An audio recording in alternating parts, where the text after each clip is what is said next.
You are earning good money in tech. You might be earning great money actually. But if nobody has sat down with you and built a proper tax strategy around your salary, your RSUs, your bonuses, and perhaps options, then there is a very real chance you're handing back 47 cents of every dollar you earn to the ATO, whether through your salary or your investments. And here is the part that stings the most. That is not because the rules aren't on your side. It is because nobody told you the rules existed. And that changes today. Welcome to Wealth Bites. I am Mo Showman, financial advisor and founder of My Wealth Choice.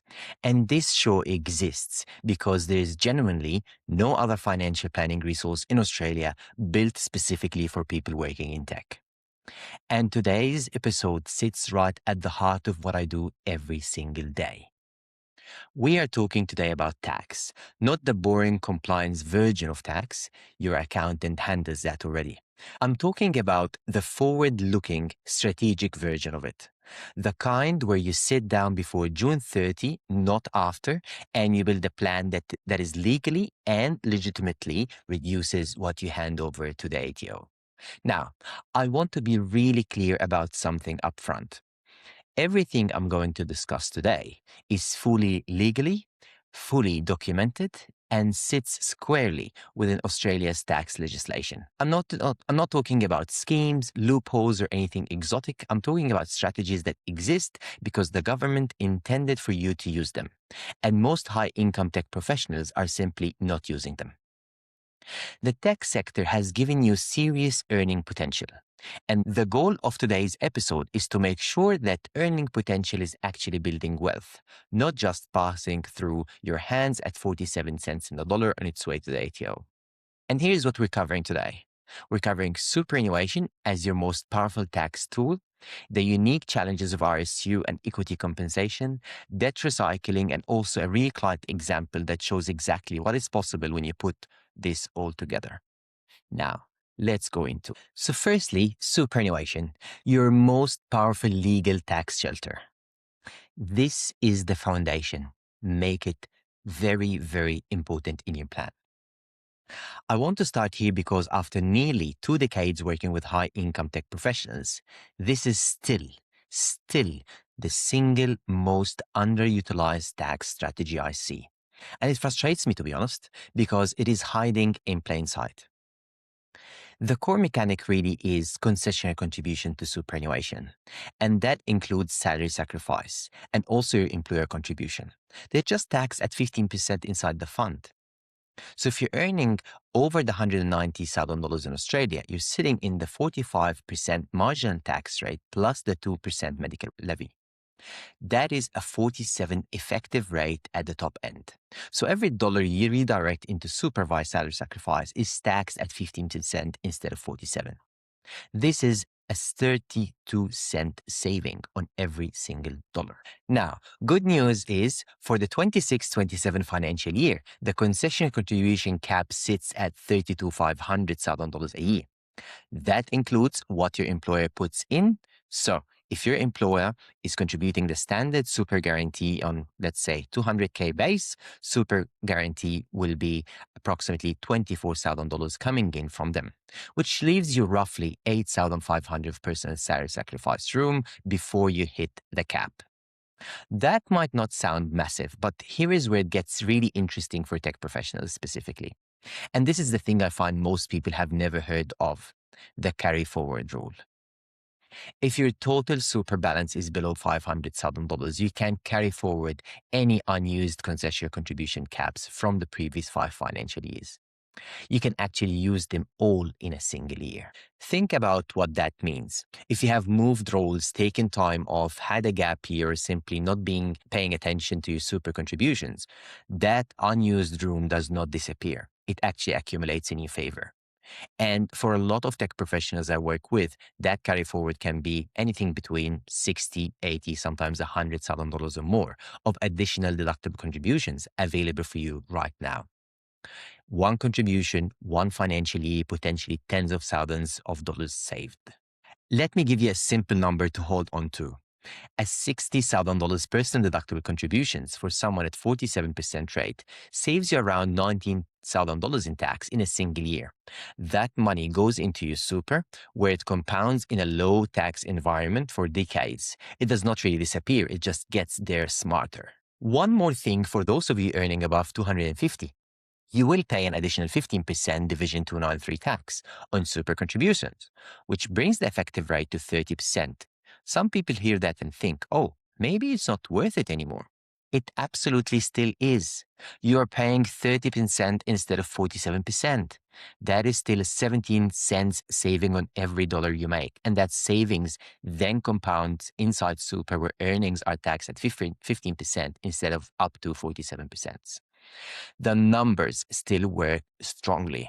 And one of the things also that people disregard is the non-concessional contributions, where you put money in super that is not really tax deductible to you. However, when you put this money and you get it invested, it is growing with a 15% tax on earnings instead of 47% tax on earning outside super. So this is still a good strategy for you if you want to invest for the long term. Now, let's move on to the second point, and it is about your most important part of your salary package. It's basically the RSU and equity compensation.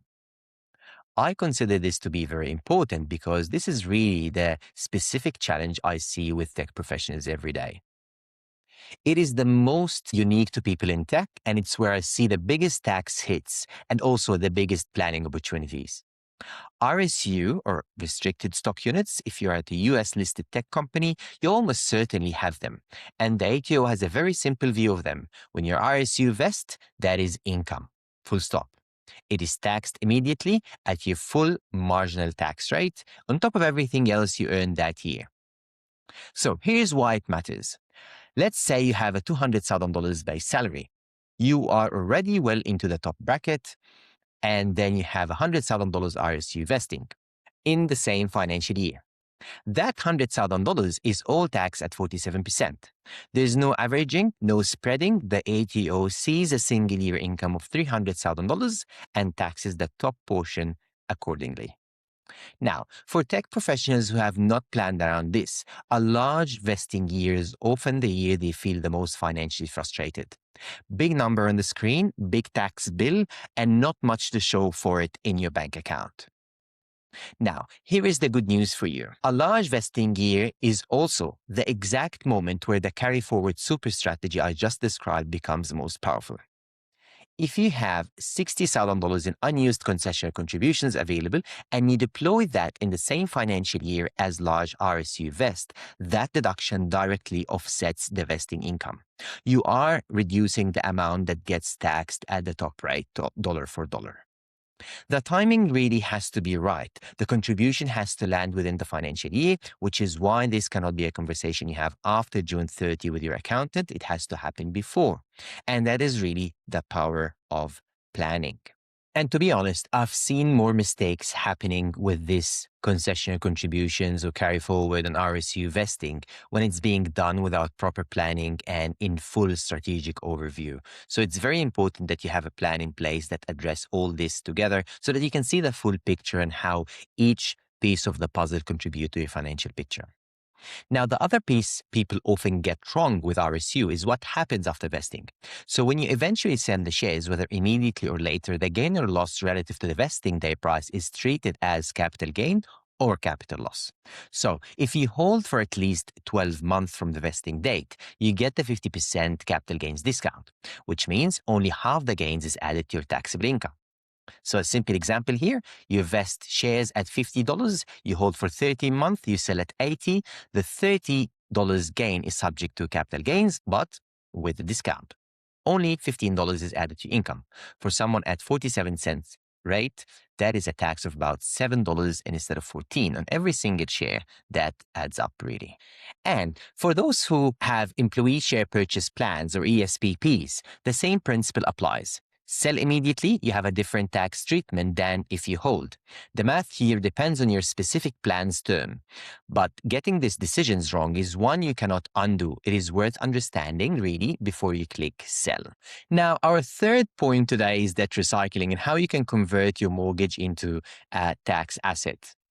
So this one tends to get people's attention when I explain it because it feels a little, counterintuitive at first. But let me tell you, most high income tech professionals I work with either own a home or are actively paying one off.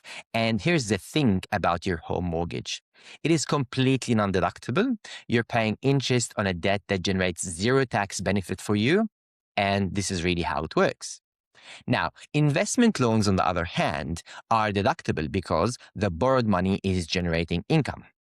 Debt recycling is the process of converting non-deductible home debt into a deductible investment debt. Over time, this is really helpful. The mechanics are a little bit complicated, but with the right advice, you can get it right. You make extra repayments on your home loan, reducing non-deductible debt balance. At the same time, you redraw the equity and use it to invest in income-producing assets. Shares, for example, or a managed fund. Whatever fits your strategy, really. As that process repeats, the non-deductible portion of your debt shrinks, and then the deductible portion grows. And that is really what we want. So think of it like, slowly replacing the engine in your car. You're not getting a new car. The loan amounts roughly the same, really, but the type of debt is transforming from something with no tax benefit into something that generates a deduction every year. And here where it compounds. The tax savings from the growing deductible portions get reinvested back into the process, and this really accelerates it. Done consistently over 5 or 10 or 15 years, you can simultaneously pay off your home loan and build a substantial investment portfolio, and this will reduce your tax bill along the way. I have written an article also that addresses and understands the impact of debt recycling over the long term and what is the success rate of this strategy based on empirical research done, through university research and academic research. If you want a copy of this, you can reach out to me and I'll send you a link to it. It's a very popular article and everyone loves it because it's really embedded into the research and data. It's not really, an opinion. It's very data driven and it's facts. Now, let's go back to debt recycling. So this strategy does require specific loan structure. You need to keep the deductible and non-deductible portions completely separate from day one. The ATO is very clear on this. The record keeping really matters and it's not complicated, but it has to be set up correctly from the start. I want to really finish the main content today with a real example. A client I worked with a couple of years ago, and I will keep it anonymous, of course, but the numbers are real. It's a senior tech professional's total compensation around $280K, high base salary plus a meaningful annual RSU vesting every year. He owned his home and had one investment property. And his superannuation had basically been on autopilot for years and years. He had an accountant, of course. His tax returns were lodged on time, but he felt like things were more or less in order, really. But when we had our deep dive, they were not. When we did a full review of his position, we found that $62,000 in unused concession and super contributions, sitting there under the carry forward rule. He had no idea, and the accountant never brought it up because basically it's not their work.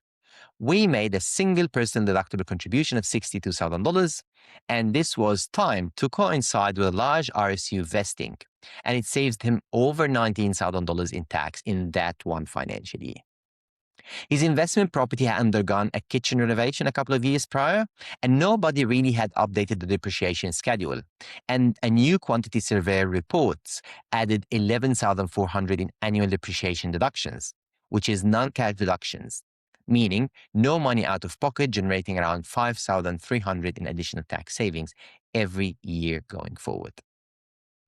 When we looked at how he was holding his post-RSU sales proceeds, all in his personal name, taxed at 47%, we had to restructure. So we restructured that into a trust arrangement with his lower income spouse as a beneficiary. The effective rate on future investments income dropped from 47 to an average of 22 across the household. So combined tax savings in year one, over $40,000. Every single strategy fully compliant, fully documented, and entirely defensible. Now, everyone gets excited about trusts. And a word of warning here, trusts are not for everyone. You will have to really get professional advice because timing matters, ages matter, incomes matter, a lot of things matter. Recently, I saved my client for a $16,000 loss every single year with the wrong structure of one of his assets into a trust by putting it in the right structure. So please don't get excited about trusts. It is just noisy and popular, but with no ground evidence that will help each and every one. It really depends on your circumstances. Now, back to our client. That is not an extraordinary case. That is what happens when someone with a complex compensation structure finally gets a proper forward-looking review, often for the first time in their career. It is a view in the future. You're stepping into a plan. You're not taking a leap of faith. And that's where most financial plans fail, taking a leap of faith. Now, here is your action step for this month. And I want you to actually do this. It takes about 5 minutes of your time. Ask yourself 3 questions. Number 1, has anyone reviewed my unused concessional super contributions under the carry forward rule? Do I even know what that number is? Number 2, if I own an investment property, do I have a current depreciation schedule? If there has been any renovation or improvement in the last few years, the answer to that question has money attached to it. And number 3, is the ownership structure of my investments as tax efficient as it could be? Or are assets sitting in my personal name simply because that is how they ended up? If the answer to any of those is no, or I don't know, that is your signal. There is almost certainly money sitting on the table for you. You don't really need to have all the answers right now. You just need to know the right questions to bring to the right conversation. And now you have them. And that's it for today's episode of Wealth Bites. If you're working in tech, earning well, and nobody has ever built a proper forward-looking tax strategy around your specific compensation structure, I want to talk to you. My Wealth Choice works exclusively with tech professionals and high-income earners across Australia. And that is exactly the kind of work we do. You can find us at www.mywealthchoice.com.au or reach out to me directly through mo@mywealthchoice.com.au. The first conversation is always a real and genuine conversation, not a sales call. If today's episode was useful, please share it with a colleague in tech who you think they need to hear it. That is generally the best way to grow this show. I am Mo Showman. Thanks for listening to Wealth Bites. I will see you in the next one.